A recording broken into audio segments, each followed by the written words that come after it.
Welcome to the Revolution Church podcast. Good morning. Here we are, all at home,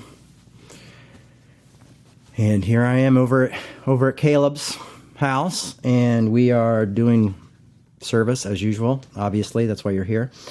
Hope everybody's doing great in the lockdown, and please turn to your brother and sister and greet them in a holy hug.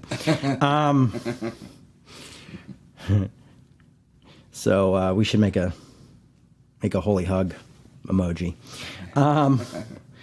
So yeah, man, it's just keep on living on the indoors, huh? Mm-hmm. I wish I had more to talk about. Oh, I watched a really good documentary on the Smiths last night. Oh, and Public Image is Rotten came out on Vimeo. It's like not Venmo, but it's Vimeo, and it's Johnny Rotten's second band, Public Image Limited. You know, after the Sex Pistols, and guy is really intelligent and went through like 80 band members, and really interesting documentary. That's what we do, right? We just recommend documentaries and shows to watch online. So I'm going to recommend that and say check it out. I woke up at 5 o'clock this morning to watch an live interview with him on Facebook Live, and then was like, why isn't he coming up? And then I looked, and it was like, oh, it's June 17th. So I woke up for no reason. It was great. Did that. I've been reading, so we're going to talk a little bit about that. And yeah, had a wild week on Twitter. I feel like all of us are just, it's easy to go into weird places when we're at home, stuck at home, and we're stuck with your kids and trying to entertain them and then all that stuff. And it's been kind of a strange time for me online, arguing, which seems almost pointless. But we're going to talk a little bit about that today in the talk, in today's talk. It's always tough to get started with these things. Any announcements, Caleb? Well, Jay, your car is fixed. I had everyone lift up your car last week. Oh, that's why the car got fixed. Yeah. That was the extra charge, too. You guys must have been not praying for the car to be cheaper. Yeah, got fixed. Cost me a lot of money, and that's nice. So thank you, stimulus check. Got to get my car fixed. It was going every time I hit the brakes. So today we're going to kind of talk about this philosopher, and it's funny because I was talking to somebody on Twitter about Revolution Church, and their mind was blown by the stuff that we talk about. But it was funny because it was not in a good way. Like they were telling me, like, "Oh, you're a contradiction, and nothing you make makes sense." And I had to like send him links to all these different philosophers, and he's like, "I'm a philosopher. Why don't I?" I'm like, well, "Yeah, why don't you understand what you're saying if you have a degree in philosophy?" And telling me I was an opportunist and all this. And Twitter's just a really fun place. But it's funny because I've kind of realized, and I've said this before, is like there's two types of people who take the Bible literally, and that's fundamentalists and atheists. And so I think this guy was just kind of like, well, I don't believe in any of that crap, but you're doing it wrong. So it's nice when people who don't believe in it are still telling you wrong. So they have that. I was like, wow, you have a lot in common with my fundamentalist friends. So that was interesting. So I'm going to just try to jump into this today because I don't really have like a blow-up starter, but it's a little bit about communication. And it's from a philosopher named Jürgen Habermas. Jürgen, Jurgen, Habermas, Habermas. And luckily I found him through another philosopher that I was reading, because then I was thinking about picking up his book, and then I had a friend of mine tell me that he's really boring. He's like, I think you got the best stuff right there, but I might still try to get the book. I don't know. But I think this is interesting. I'm going to try to read it to you in philosophy words, and then I'll try to, we'll try to break it down a little bit so we can all, look at it. But philosophers always choose their words very particular. So, according to Habermas, the rationality that inheres in the act of speaking indicates an ultimate level of agreement. This occurs whenever people speak to each other. When we argue, we affirm a shared acceptance of rationality that will accede to during the course of the argument. Though desire can stain the past of reason that underlines speech that cannot evaporate it. The rationality that inheres is discourse, propels us beyond our particular desire, and creates the base for an ethical relation with others. And I think what he's saying here is that that something happens, and I like this, where he says, in the act of speaking indicates an ultimate level of agreement that occurs whenever people speak to each other. That there's kind of a common humanity that we find when we're willing to sit down and have a conversation. Now, I don't think he had social media in mind. I don't think he was thinking about Instagram or Twitter or Facebook. Because I think we've all found that it's hard to, one, you can't hear the cadence, you can't hear people's voices, you can't see their faces. And so it's often not this human moment. But he goes on to say, this occurs when people speak to each other, even when we argue. We affirm a shared acceptance of rationality. So I've found a few people where I especially with this recent issue with my father, people saying he had a cure to COVID and all this stuff, and I was like, I'm not sure about that he said that. I usually don't watch the videos, but this time I watched the video because people kept sending it to me and linking me to it. So I was like, all right, I'll watch it. Matter of fact, I'll call my dad and ask him too. And so one of the things is I watched the promo, the clip, and realized that it wasn't what he never actually said, that it was a cure. And so I was like, oh, okay, well, it's weird that all these media groups are reporting this, and he's gotten in trouble for it. And, but growing up a baker, growing up under the media spotlight, you kind of get used to that stuff. So it wasn't anything where I was like just devastated. I did kind of have a moment of weakness a couple days ago on Twitter where it kind of had it because I kept having people like troll me, and that was tough.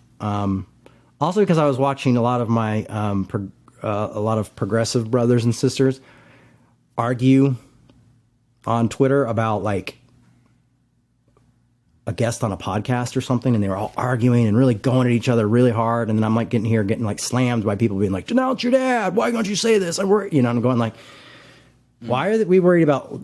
Why are my friends worried about this thing? Some of my friends who definitely like critique my dad, but they can't be worried about what I'm going through. Maybe I was feeling like a martyr or something. I don't know. I was just having a bad day. I was just being human, feeling very human at the time. So I just tweeted something. I was like, I should take that down. But then I started getting people saying stuff, and we had really good conversations.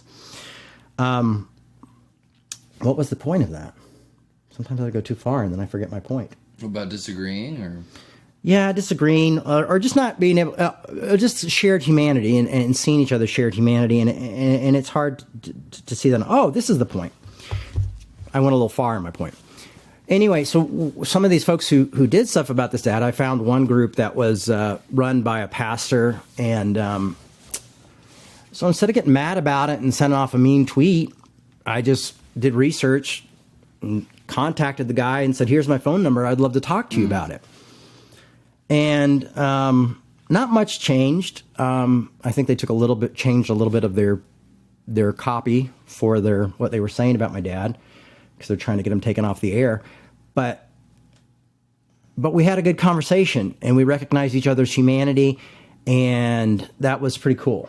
And through a phone call, I mean, it would be preferable to be in person. But it took the time, and it was like 45 minutes to an hour to have this conversation. But, I saw change. And that's what happens when we are willing to communicate with each other, and not to beat a dead horse, but not scapegoat each other, not just get angry and fire something off. And I think one of the things that Christianity doesn't get enough credit for is its constant push for us to communicate with one another. And it's funny because then I have to go back and read, philosophy, and read philosophers talking about the importance of us communicating with each other, not scapegoating one another. And then remind myself, oh, there was something in the Bible, wasn't there? And then kind of go back and touch on that. But why do we continue to call ourselves Christians? It's such a loaded word. And in some ways I still feel like why do we call Revolution a church too? I had somebody, tell me we shouldn't call it a church and blah, blah, blah. And I realized we probably need to change some of our copy on our website because it is very Christian-y from the earlier years. Not that there's anything wrong with that.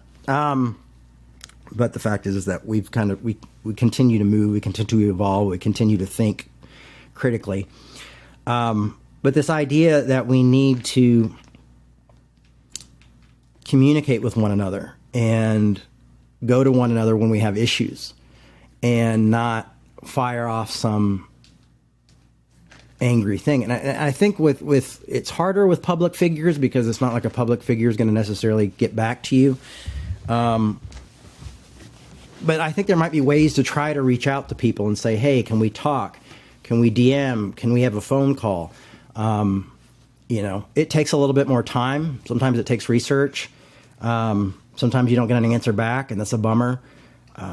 But it's this idea of taking the road less traveled and really taking the time to think about something. And one of the good things is when we take time to look into something and think about communication and think about what we would say to someone if we were face-to-face or on the phone ear to ear. It also allows us to look at what our part is in the situation, what our insecurities are, what our lack is, and calm down a little bit, and maybe not be as angry or mean or judgmental as we would be if we just fired something off, And two, when you're communicating with another individual one-on-one, it's not performance art. You're not doing it because someone's like, oh, someone's going to like this because this is a really good burn. I'm going to be right, and I'm going to get a lot of people who agree with me that I'm right. Not necessary. So how we communicate with each other is vital, and I think it's something, especially in like time of COVID. When I feel like a lot of my communication is happening online. So I think it's a vital thing for us to look at how we communicate with one another. I am going to read out of Matthew today, out of the good book. Matthew 5, if you're following along in your hymnals, your Bibles. Matthew 5:21. You want to see the version you read? Everyone always asks. What version does Jay read? NSRV? I read the NRSV, NRSV. the New Revised Standard Version. Every single time someone asks them. Very accurate. So there you go. You don't even have to ask. And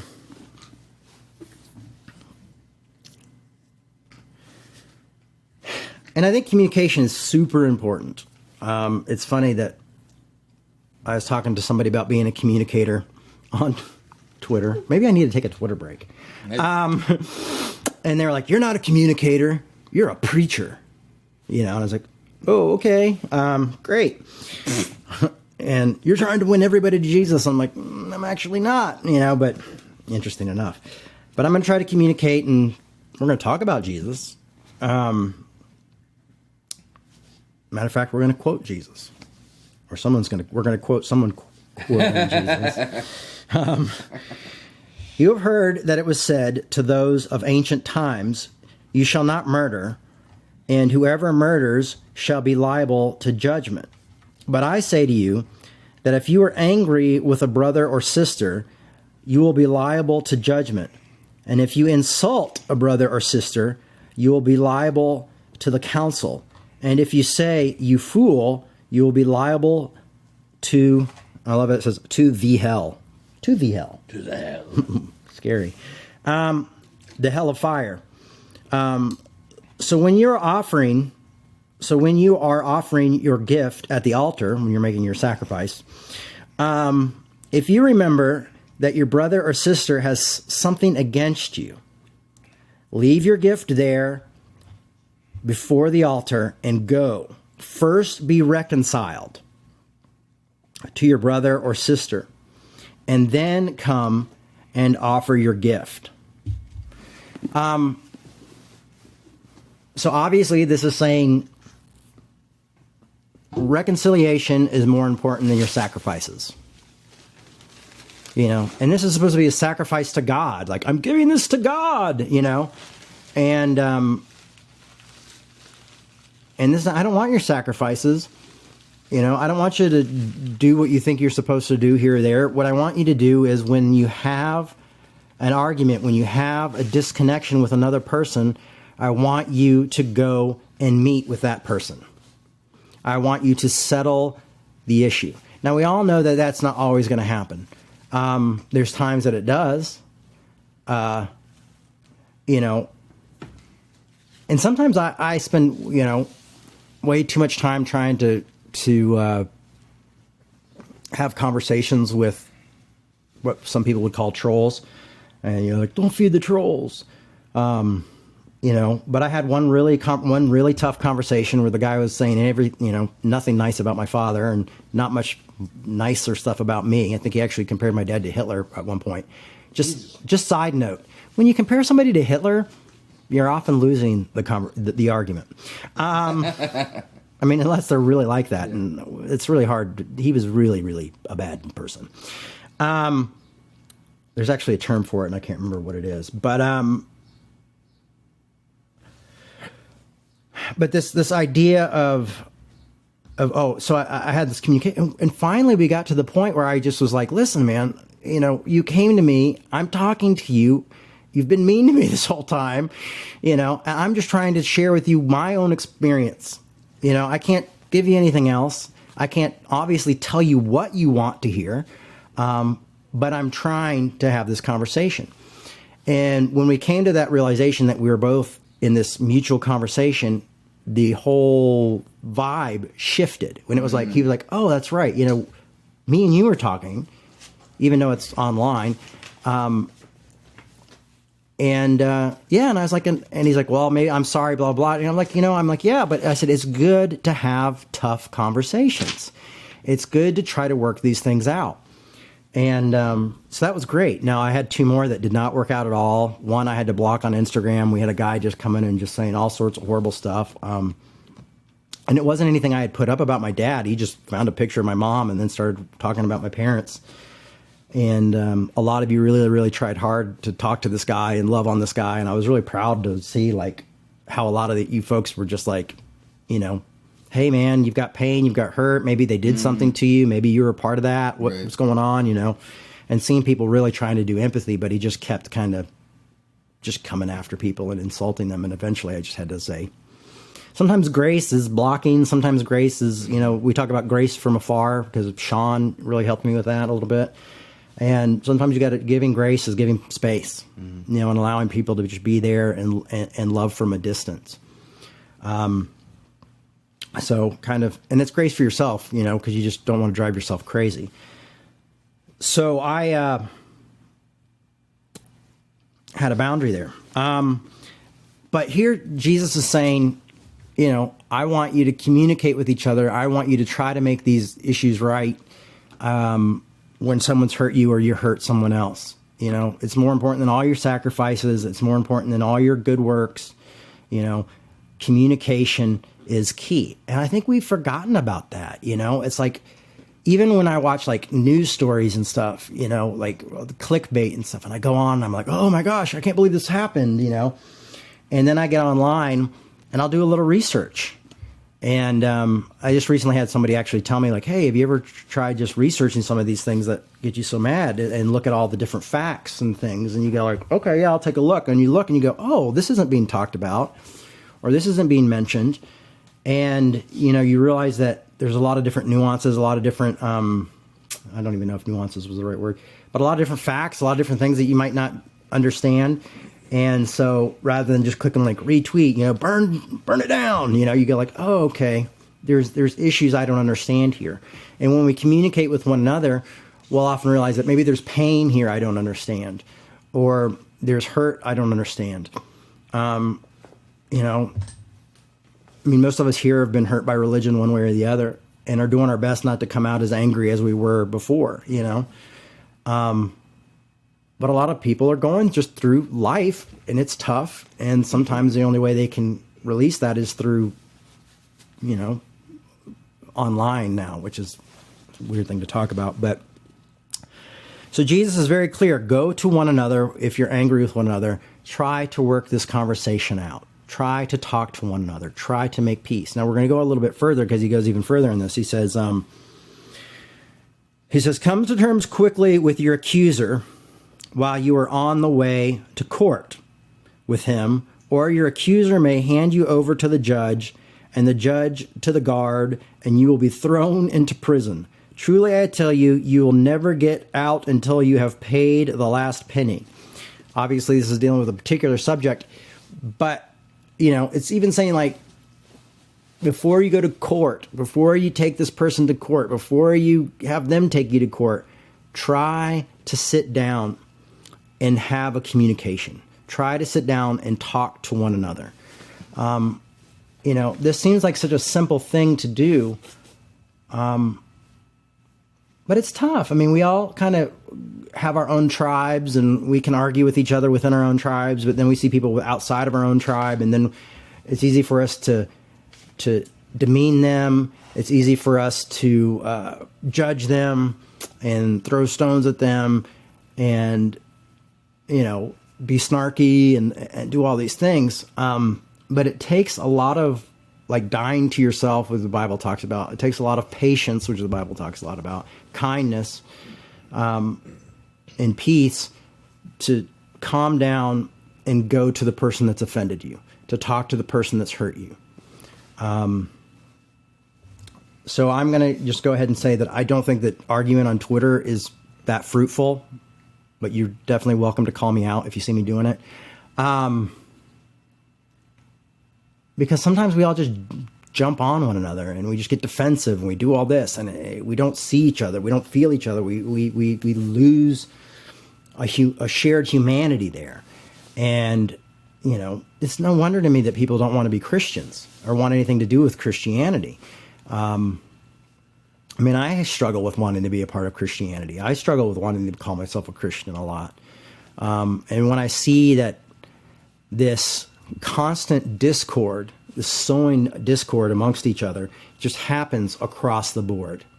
Like, it is like the great equalizer. It doesn't matter if you're conservative or you're progressive, it's just everybody has these things that we just go to task for, and we go after each other, and we forget that we're talking to human beings.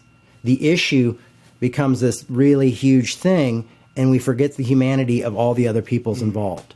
And we think that somehow being mean or arguing or, online or things like that is going to solve this issue, when really the only thing that can really solve these issues is coming together. Now, Martin Luther King Jr. saw this clearly and would do everything in his power to sit down and meet with those who stood against civil rights or workers' rights. Because at the end, he did a lot for people in poverty, and when he was assassinated, he was working for the sanitation workers. But he would do everything he could. You're like, oh, the protests and everything like that. But what we don't realize is there was a group in an office, making phone calls, sending letters, trying to set up meetings for King to sit down and have conversations with these different politicians, with these different corporations. He was constantly doing his best to communicate with others. And because he realized what we're talking about, which Jürgen Habermas has talked about, he calls it communicative rationality. He realized the power of communicative rationality of when two people come together, even when they disagree, even if the other person hates you. And that's why I always use King as an example. I'm not trying to steal King or what's the word? People. I don't know. What is it when people say, I know "Oh, don't take that." You're not trying to take his words as your own. No, I mean not my words as own, but that's not it. Anyway, I'm sure someone will think about it. But I'm not trying to say, King wrote the best roadmap for this. King and Gandhi did really good at writing a great roadmap. If you read any books on nonviolence, really powerful. If you read books by King, very powerful. Gandhi as well. But this idea that they saw the power of communicative rationality, of what happens, appropriate. Yeah, I'm not trying to appropriate King. What I'm trying to do is say that King was a hero to many. And as much as he was fighting for civil rights for his African American brothers and sisters, he was also fighting to free white folks from hate. And he was trying to set us free and show us how to think and how to see a common humanity. And that's the great thing about Martin Luther's work, is that he wanted us all to see that we were humans and had a common, a common mutuality was our humanity. And so that was really, really, really, really always really amazing to me. So I always felt like, King wasn't just fighting for those folks. King was fighting for me to be a better person, for me to see the error of my ways, which I thought was pretty cool. By exposing a lot of this trouble that was going on, by exposing the conflicts, the silent conflicts that were already there. And so he would meet with folks, and I think it would be interesting to do a study on how many people did he meet with that they didn't protest. Because what would happen is usually they would meet with people first and try to have these meetings and these communications, and when that didn't work out, or if they refused to meet, that's when they would start the protests or start, not riding the buses or not going to certain things or not, boycotting. That's when the boycotting would start. And I learned this a lot through working with Soul Force, which really was founded on King and Gandhi's ideals of nonviolence. That we would try to meet with people before we protested, or before we had a media thing, or before we did anything else. Or a boycott or anything. It was, can we meet with you in person? Can we sit down and have a conversation? And even if the conversation didn't always go our way, we were still able to have a kind of a shared humanity, and then move on to the next group of folks to meet with them or talk with them or protest or do that if that wasn't possible, if they weren't willing to work things out. Because sometimes you have to expose what the other's doing for them to see their own humanity and their own failing of the humanity, their own mistakes of people's. I mean, that's why nonviolence was so important to King, was because why they didn't fight back is they were trying to show the nature of this, the horrible nature of racism, as far as like, they're beating us and we're not doing anything. This shows their hearts. This shows their motivations. They hate without cause. But back to the main point. The main point was as King saw the importance of communicative rationality for us to try to have with each other. So that's the main message for me today. Is for Revolution this morning is that we learn to be better communicators, and we learn to work out our issues personally before we go to war. That we take the extra step, So when I go back to, why Christianity? It's because I can it's because it's the way I was raised, and it's what's in my toolbox. But two is because grace changed my life, and Christ's message did change my life, and revolutionized it. And now I'm getting my life revolutionized by political rights leaders and civil rights leaders and philosophers. And what they're doing is they're stirring something inside me that's already there. And it's funny because I'm able to go back to my faith and draw that out and go, this is why Christianity, to see like even how Paul had an insight on the unconscious, and all is beneficial, but it's not all principle, by taking away the idea of, the secret things, those that create these crazy desires. And he's going, okay, it's all beneficial. Just not all, it's all permissible, but it's not all beneficial. These insights that were there before some of these books were written. And I think that's why a lot of philosophers have been interested in Christianity and faith before. I think that's probably why Slavoj Žižek, who's probably one of the greatest philosophers of our time, calls himself a Christian atheist, because he still pulls out from Jesus. He still pulls out from Paul. He pulls out from this. I think, it's pretty interesting that our faith still has things to teach us and things to grow from. And the problem is over the years, we often just major in minors, or we just get the highlights, and we all cherry pick, So I guess my hope is to help you think about some of the other verses you might not be thinking about too, Obviously, we're supposed to love the poor, take care of the poor, help the hurting and the less fortunate. But we're also supposed to love our enemies and be kind to them and go to them when we have an issue and have a conversation with them. We're also supposed to turn the other cheek. These are all these other things that our faith calls us to do. And, because when we confront issues like the poor, often that's something that the government and capitalism plays a big part in. And so, some of us feel called to go to the source and go to politicians and go there and make a statement. And, my heroes have always been guys who went in and met with these politicians and changed laws. Made changes because they sat down and had the conversation, and they're saying, there's an economic reason why my community is suffering and dying. And it's because you guys are doing A, B, or C, or D, or these laws are unjust, and have the hard conversations and see the laws change. So there's different levels of everything. It's like, yeah, I want to work at the soup kitchen, but I'd also like to figure out why are there so many people at the soup kitchen? Who do I need to communicate and talk to, because there's so many people who can't afford food, who can't live their job, who can't get medical help, who can't get,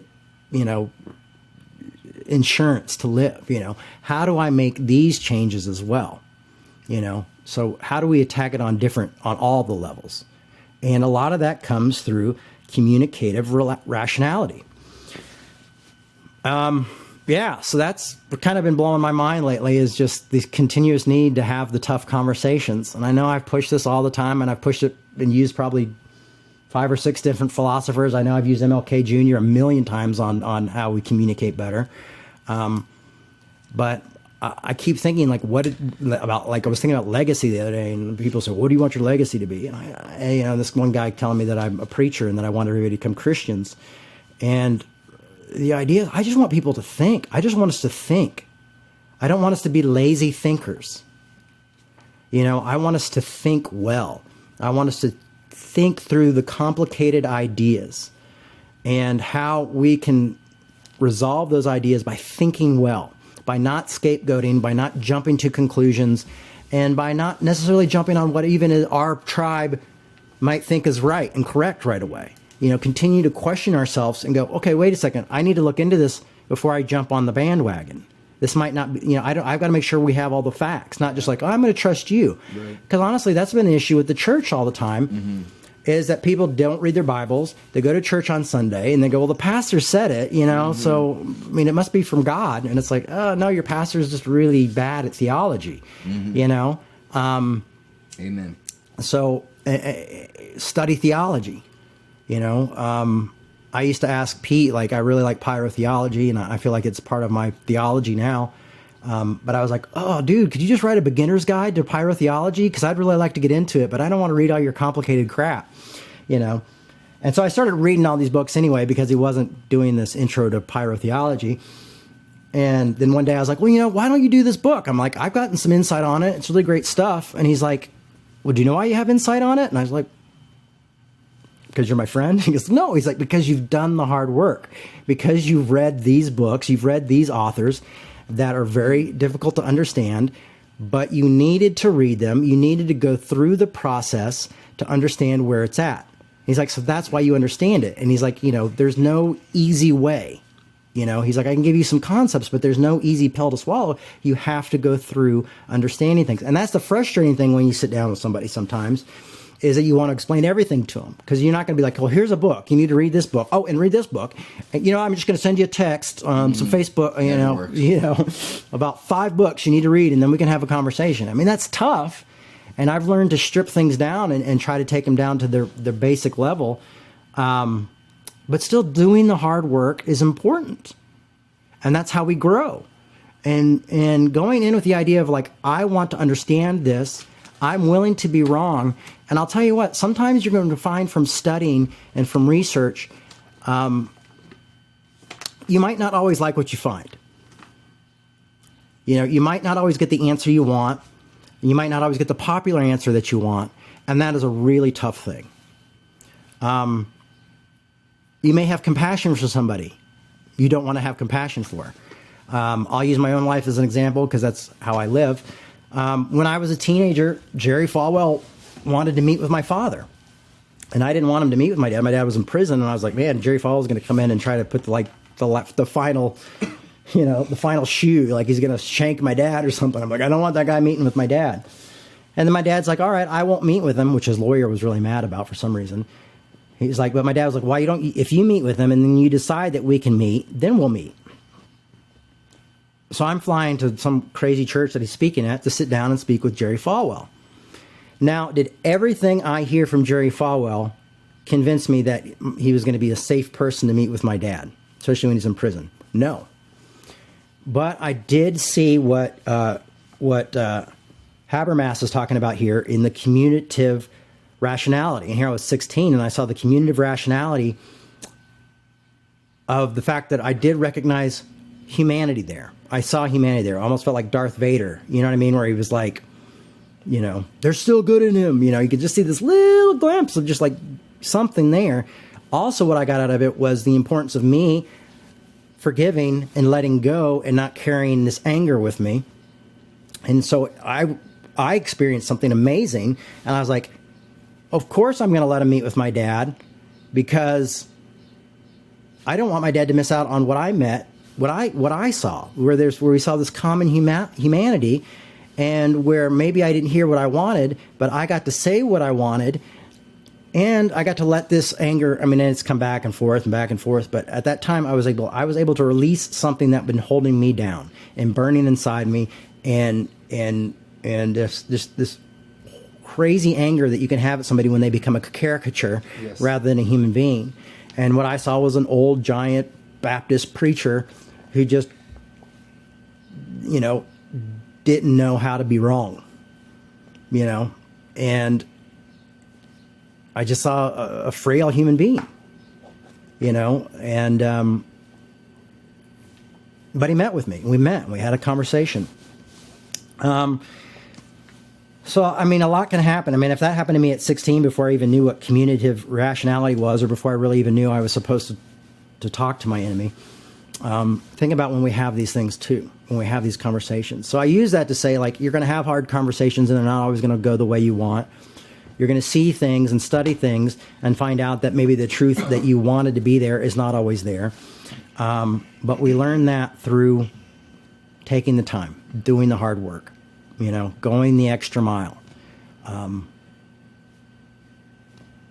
not holding on so tightly to our identity that we allow our identity to dictate how we're going to feel, because that's how we're supposed to feel. Like, I'm a punk, so as a punk, I'm supposed to feel this way.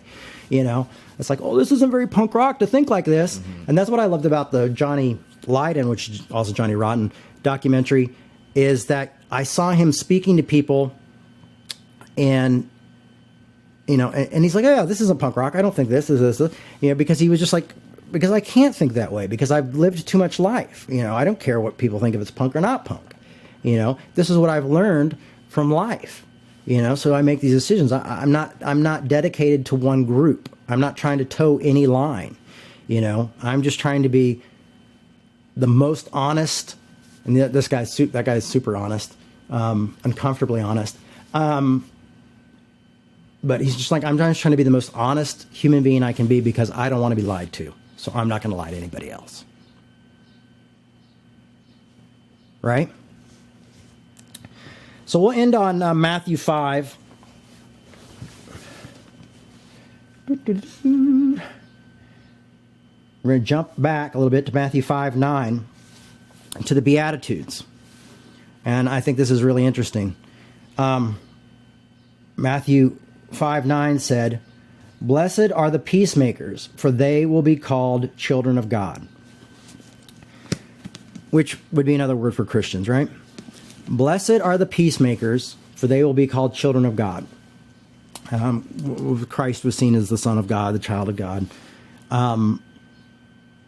And I guess if we can look at Christ's life and we look at Apostle Paul's life and some of the other people in the Bible, we can see contradictions in their life where they probably weren't always being the best peacemakers. But you can see the tornness, and that's why I always go to Galatians, because you just see Paul's humanity. Like one minute he's like, give grace to everybody and do this, and the next minute he's like, but I wish those people over there would just castrate themselves because I don't like what they're doing. You see the humanity there, which I think is great, because I think we all need to make space for ourselves to be human and for error and to be wrong and to be emotional and passionate people. So I think that's what's beautiful about Galatians. But I love this idea is that, the peacemaker is called the child of God. But a peacemaker is often one of the hardest jobs. It's often one of the most, not one of the most loved jobs. I mean, if you think about Jimmy Carter, it's funny because he's been seen as a peacemaker. I mean, literally comes in when two countries are at war and meets with the leaders of the country and sits down and has a conversation because of what the communicative idea of, what was the word I was using? Let's just open my book again. The communicative rationality. He knows that, okay, well, we've got to get you guys in a room. I'll sit in the room because sometimes you might need a mediator. Yeah. When I went through my divorce, I had to have a mediator for us to work things out. And I think that's great, too, is when you have a mediator. I actually kind of love it. It made things a lot easier. Oh, yeah. So he came in as a mediator, which is another way of being a peacemaker, to help us understand each other. But often you're seen as, oh, you're a compromiser, or you're middle down the road, and, you're not hot or cold, and so everybody's like, well, I got to be hot, I got to be on fire, I got to be angry, but right here, Jesus is saying, blessed are the peacemakers. So go in and do what you can to make peace. Revolution in New York, we used to have a shirt called Purveyor of Peace. And that whole reason we did that shirt was because I was blessed as the peacemakers. But peace is not something that just happens from not buying a product anymore or going to a protest. Because I've gone to a lot of things that have not changed. But I find that peace happens through communication. That peace happens through having conversations. And from looking at the facts, looking at the details. And also, it's very powerful when you can sit down with someone and go, I had this opinion about you, and I was wrong. I've done the research, and I thought this was what you were saying, but I realized you're saying it this way. But it's coming off the way that I thought you were saying it. So is there anything we can do the difference for communication? Can you communicate better? It's really revolutionary when we communicate with one another, when we talk to each other. There's a power in that. And this, what I'm reading from today, Jürgen Habermas grasps that as a philosopher. He grasps the power of literally just two people coming into a room together and having a conversation. In Todd McGowan's book, he even goes further and talks about even a shared humanity between two people who are fighting. I'm not going to get into that too much because it's pretty bizarre stuff, and you need to read that for yourself because I'm still working on it. But he's like, even in a bar fight, and he talks about that, about the shared humanity in that. And I was just like, so it's interesting. Something to look at. So, I hope you guys keep this in mind when we're all stuck inside together. And, I hope I've encouraged you to think a little bit more about communicating with others, communicating with people you love and care about, and communicating with those that drive you crazy and drive others crazy. Because when we have a shared humanity, that's, I think, how we can change things and live better. And that's what I want. I want people to live better. Mm-hmm. And I hope we can be a driving force in helping people think well and live better. Mm-hmm. So thank you guys so much for this today. We are going to do Afterglow real quick. I sometimes forget that, and I'm just ready to shut the sermon down because I've gone so long-winded, or the talk. So if we have any questions or feedback, Caleb, I call him Caleb, but he's named Caleb. My nickname is Caleb. Just change one letter. Caleb is gonna read. Did I call you Mark for a while? You used to call me Nathan. Nathan, that's right. When I first started working with Revelation. I'm really bad at names, everybody. So Caleb is going to read some of you guys. If you have any questions or feedback, hit us up now. A few, actually. Oh, we've got some now. If it's okay with you, I'd like to start with a thought that I had that's actually more of a confession. I would like to make a confession to you and to the church. Oh. I've been, and what you said today really convicted me of it, and it reminds me, too, it came up in a recent Meet Your Congregation that we did with Becca. I've been calling people idiots.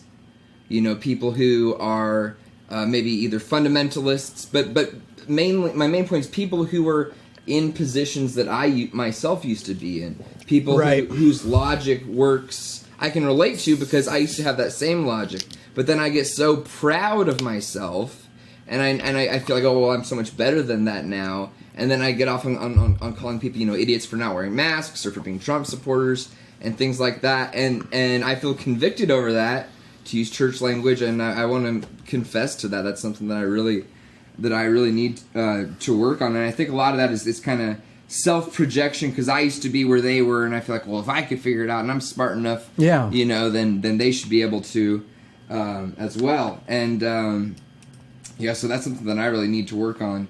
And I think some of the negative emotion that you see like on Twitter and stuff like that kind of comes from embarrassment, and they kind of aim that frustration and negativity at the easiest target. Like you said, like I saw a picture. I forgot to have the microphone.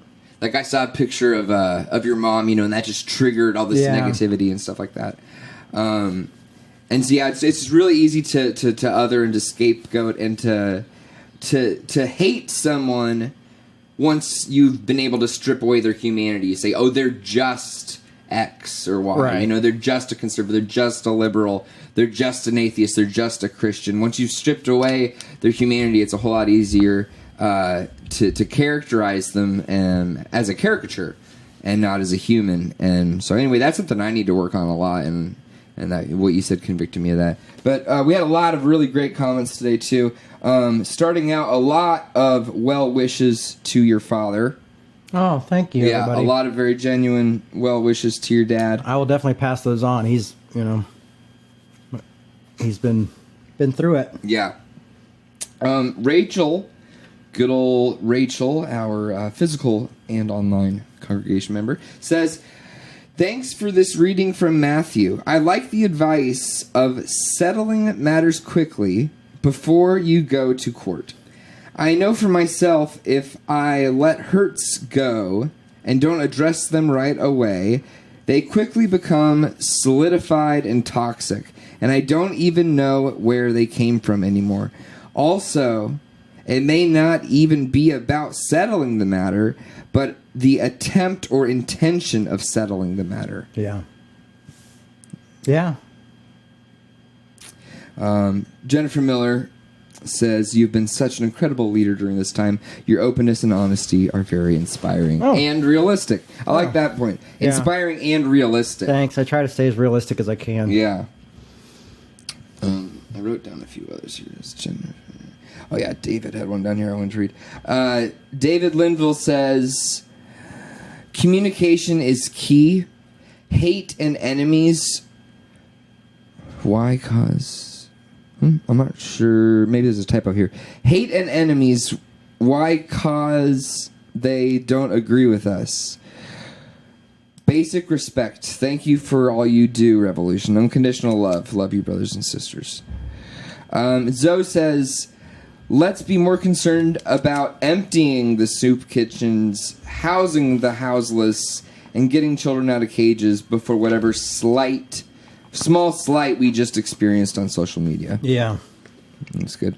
Zoe also says, we argue with strangers on the internet and could use the same energy to organize and educate and communicate and take action for real change. One conversation in the comments of an Instagram post is not real justice. Yeah. Very well said. And then Zoe also says, the bravest people in the world continue to change for their entire life. Yeah. I absolutely 1,000,000% agree with that. And it's crazy to constantly change too, you know, because people want this consistency. But it's so funny. I was online the other day, and I saw one of my old evangelical friends, and it was weird. They have just stayed in the same place. They're most of their church, and I was just like, how static. do you do that? You know, how do you not move? Yeah. You know, right? Or you read the same books every day? I mean, I don't know. Yeah. Anyway, I'm just because I can't help but change and see things new, right? Constantly. Yeah, and you know, just kind of the newer-ish thought in philosophy. I always talk about Derrida. Derrida's one of my favorite philosophers, but he almost talks about how it's almost a joke that philosophy is a practice that can never be completed. You know, and I think that theology is the same way. Yeah. You know, there's never going to be an ultimate answer. Oh, we figured out philosophy. We figured out theology. This is the final book. We don't need any more books. We don't need any more theories. We finally figured it out. But we practice it. You know, and that's why it's a practice. It's not something that you achieve and finally tie a bow on it. Cheryl says, well, she's replying to something. What's she replying to? I'm not sure. She says, not always, though. Not just people changing, rather than being open with communication. Nobody having a conversation to be right only, that it's an open conversation to have in differences, to learn where one another is coming from. Yeah. Very well put. Live in the friction. Yeah. Zoe says, I want to be a peacemaker. It is an active word, not peacekeeper, peacemaker. Yeah. That's a hard path. Absolutely. Lots. This, I think, the fifth message that I've seen here is saying, wow, I really needed to hear this today. That's cool. Thank you for opening my eyes. Great message. Peacemakers do not always stand between and separate. Sometimes a peacemaker stands with the abused and seeks to see the oppression be exchanged for justice. Like during civil rights movement, all the like the white people, you know, sitting in with the minorities.